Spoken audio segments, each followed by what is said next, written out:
Hi everyone. Welcome to day one of the Fall Inflammation Buster Challenge. I'm so glad you're here. It's day one, so today's going to be a bit of an overview of inflammation.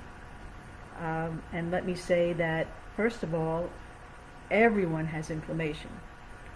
It's just a fact of life. The question is, how high is your inflammation? And is your body working to clear inflammation, or do you have a lot of roadblocks? Okay?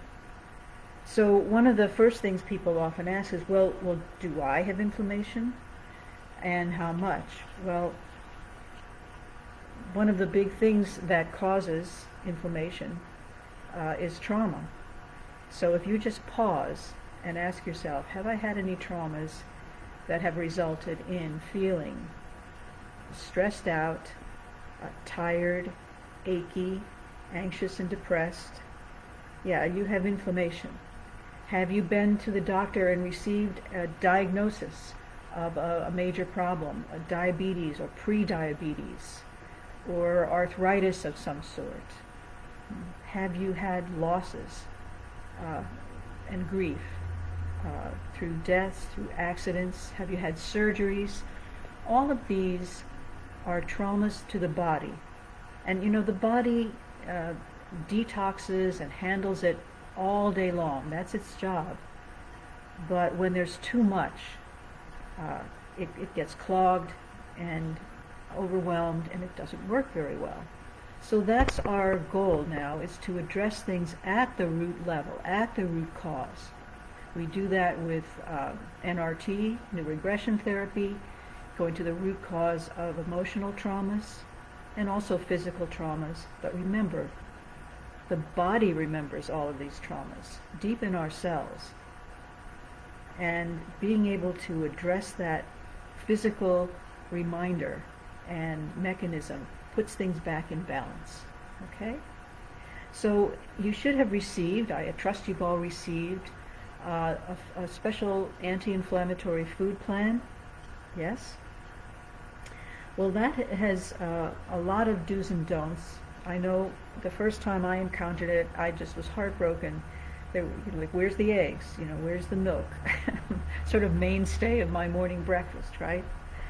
But if you look at it, it's organized in a way to help you see there are tons of choices to make a few healthy meals every day.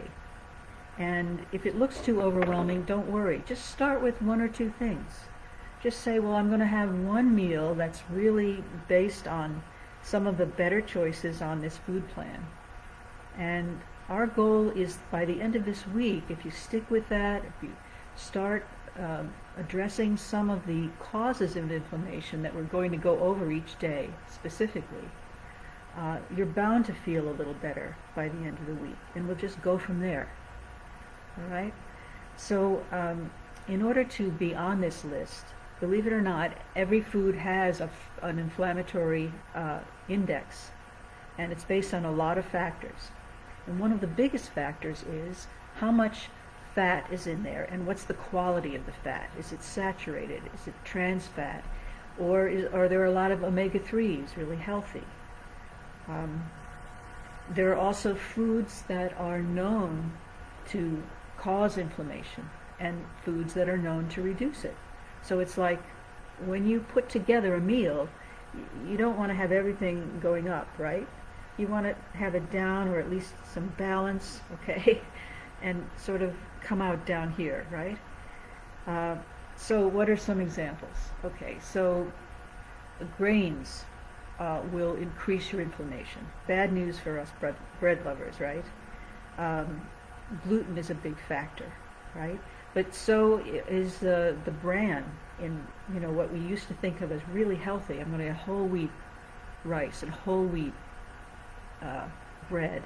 Well, the bran is where toxins from the environment, whether it's environmental or sort of polluted there through industrial practices with pesticides and so forth, it's stored there. So it turns out that's not so healthy.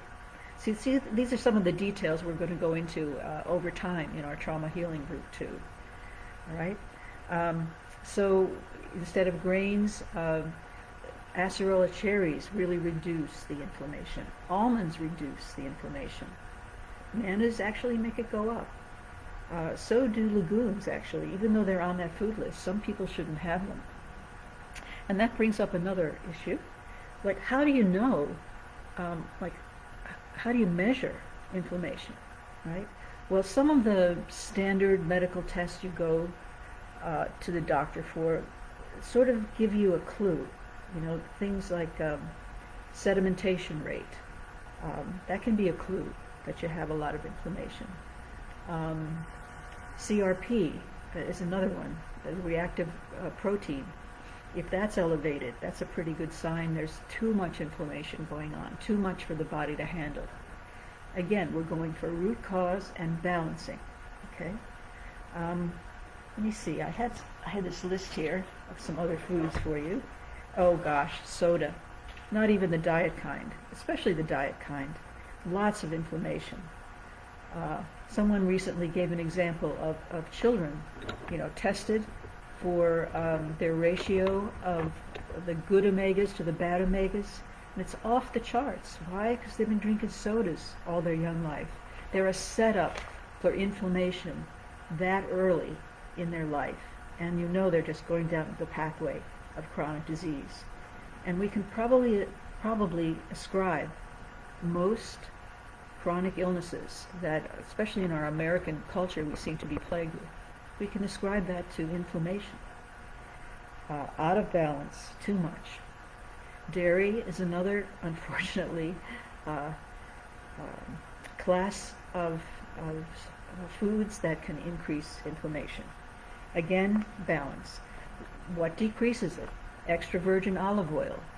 Be careful, and we'll go into that some other day, about the types of oils. You want to be sure it's a state bottle and not mixed in with other oils that are going to cause inflammation. Avocado oil is a good one. Avocados are great for reducing inflammation. So you see, you have a lot of choices there. And you can check your own reaction. After you eat a certain food, start to tune in to this wonderful invention called the human body, this wonderful biocomputer.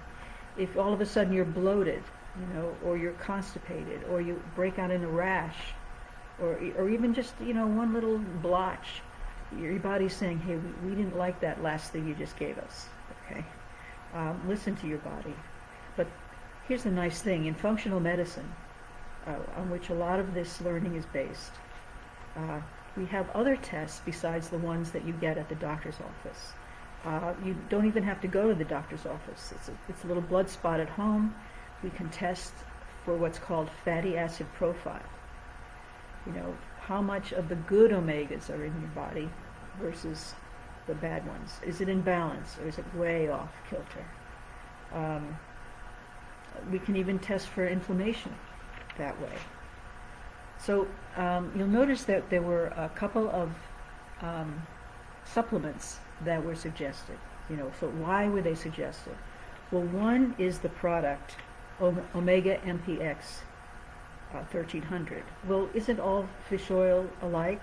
Well, actually, this one is not. It was specially formulated to be super bioavailable. And you'll forgive me if I have to look at my notes a little, because this stuff is fascinating, I think. It's a very specific kind of fish oil. Why do we want good omegas? Okay, it's because they are addressing what goes on in your cell membrane. You have the engine of your energy in the cell, right? And then you have the rest of your body. It's very important what goes back and forth across that membrane, right? Because you can have wonderful food. You can spend a fortune on organic food and feel terrible and drag yourself around because the cell membrane is blocked and out of balance and out of whack. And it's not able to absorb and process these nutrients that are supposed to trigger actions inside the cell that then help you have your own good working engine, okay? So the proper amount of omega-3s that's especially bioavailable in this formulation kind of unclogs and opens up that cell membrane so good nutrients can get through and the proper enzymes can be activated and get out and start working for you. So you will lose weight. Nice, huh? I like that part. The other, oh, I know. I meant to tell you, why is it specially formulated? You've heard of triglycerides? That's the usual way that fish oils are formulated, and that's what we take in. And you could work for maybe a year and a half, and just kind of nudge the needle a little on your proper proportions. But what they did is they found a way, instead of a triglyceride, to make it a monoglyceride, a smaller molecule that's very efficient, gets in there quickly, starts clearing out the cell membrane, and what do you know? You get that inflammation down much faster. Okay? Not just in that cell, but all through your body. So the other item is the NRF2X. And why is that going to be helpful for inflammation? Well, it's got 4 main ingredients that are actually, you can find them all in food. It's just that you need a ton of food to make up for it. For example, one of them is resveratrol. You might have heard of that. It's featured in all sorts of purple-colored fruits, especially the grape. It's featured in red wine. But you'd have to be drinking red wine all day long to get enough. It's better to take this pill, I think. Another one is a mouthful. It's called sulforaphane. Okay? And what it is basically, it's the breakdown product of broccoli. This is why broccoli is so healthy. And it goes into the cell now, working with omega-3 to open up that cell membrane. It goes there in there and activates an enzyme that controls how do you handle all of the stress known as the oxidative stress. You've heard of free radicals, right, in your body. It activates something that's going to go out and reduce all of that oxidative stress in your body. Okay? And curcumin is in there. Well, everybody's heard of the wonders of turmeric, right, and adding it to your cooking and so forth. But this particular formulation makes it very available to the cell. And the other reason this is not a bad product at all is that it's clean. A lot of other brands use a process to take the curcumin out of turmeric that is actually has a lot of carcinogens in the processing. So this is clean, okay? And then it has green tea in there too. All of these are very good at activating the cell. See, if you give the body a chance, you give it half a chance, it will heal itself, right? But usually we've spent years accumulating the trauma in the body, accumulating, well, actually, we can't help it. You know, we breathe air that's loaded with toxins now. And the liver is working every day to clear it, but over time it's really difficult. One of the interesting things about these two products, especially the omegas, it's very good at reducing lung inflammation. So that's really nice to know too with the flu season coming up, right?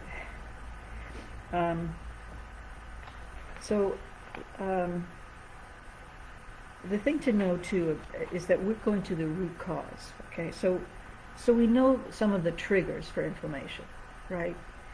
These are events in the past that have overwhelmed us, right? They just produce this burst of inflammation. And today we don't have time to get into that special culprit, cortisol. And every one of these parts of the body are important and helpful. It's just that when they're out of balance, they create a lot of problems, okay? And the stress that's involved in all the things I named, the losses, the relationship difficulties, the accidents, our poor diet, okay? Those are triggers. But then there's something called mediators, things that keep that inflammation going. That once you have it, it always goes on at a low level. And what does it create? It creates that plethora, that assortment of chronic diseases that we Americans are now known for. But here's the thing. One of the things you can change, that you can't control the factory spewing out a lot of stuff, but you can control your food. Okay, so eating clean is really important. Not just organic, but really investigating, well, you've got that organic label, let's see what that manufacturer is really putting in there, okay? And that's something I'd really like to talk to you all in this trauma healing group as we go forward, okay? There's a lot of tricks and that we can be aware of, and also things that we can do. For example, washing everything with a special biodegradable, safe product will remove a lot of the pesticides that are on, even sometimes something labeled organic. So the idea is twofold, right? To go to root causes of inflammation and take control. To reverse this very basic process that's out of balance, bring it into balance, and voila, the body does the thing it was meant to do, which was to heal itself. So tomorrow we're going to talk about the specific area of oral health and a surprisingly huge impact on inflammation in the body and how to correct it. So I look forward to seeing you then. You can put some comments if you want to on the page. I'll try to respond to them in the meantime or in our talk tomorrow, and I'll see you then. Take care now. Bye-bye.